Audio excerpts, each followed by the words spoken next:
this video, we're going to go over two-way texting. This is a permission that has to be enabled at the location level. You can get to that by going to Settings, Office, Office Configuration. We have two-way patient messaging here. You can disable this option if you want to. And what that means is you just cannot text back and forth with the patients. You can still send text reminders, but the patients just can't text back and forth with you. Now they can confirm or deny their appointment, and you will get a thumbs up on the calendar or an X, but you just can't chat back and forth.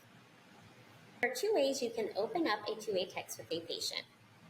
The first way is by clicking on their name on the calendar, and then clicking on their phone number in blue. This will open up the two-way texting window at the bottom right corner. You can also open up the two-way messaging window by clicking on the drop-down menu on the calendar and click Send Message. There is a third way to open up two-way texting if you have the notification bar enabled, and there is a separate video about this, but if I have a new text that has come in, I can click on the name over here and open up the window. Or I can even open up my past conversations if I want to text back with the patient.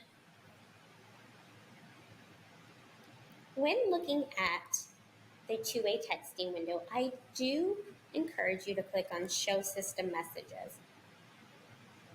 System messages are the automated messages that the system sends. So they're automatic text reminders. That is a system message. Or if they confirm their appointment, we say, "Thank you so much, your appointment is confirmed." That's an automated message within the system. So we just filter it out of you so that you can see those messages that really pertain to the ones you need to respond to. But again, you can always click on Show System Messages to see everything. This will appear like a normal text thread, so you can scroll and see your messages to the patient and their response back. You can also see a timestamp and what user sent a message. So I can see on Wednesday, January 26th at 10:05, this text was sent. If you see that it says sent by ChiroHD system user, that means it's an automated message from the system. So like their scheduled text reminders, that would be our automated messaging, and so that's when it will say ChiroHD system user. But if you had a user that was manually sending messages back and forth through the two-way texting, then it would say their user's name there versus saying ChiroHD system user. We do also encourage anything about texting to keep everything HIPAA compliant.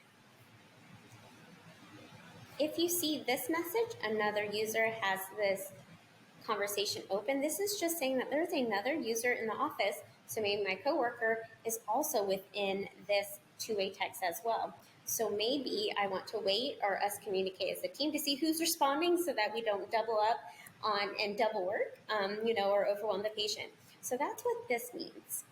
To properly close out a conversation, if you click on the X, you'll see this. If you have completed this conversation, you want to mark as completed. What that does is kind of close out the conversation and just mark it as completed. If you click on dismiss, it will show. It will not leave your screen, and it will keep coming back until the conversation has been dismissed. If you do not have the notification bar turned on, as I was showing in the previous clip, any text you receive from the patient that's outside of the normal actions like confirming or denying, the office will receive that notification as a blue bubble. And you can see here, it pops up on the side. If I just click on this X, it's just temporarily dismissing that notification. And then next time my screen refreshes, it will come back up. So to properly close out a text notification, you click on the bubble because it will open up the two-way messaging, respond, and then click on the X and mark as completed.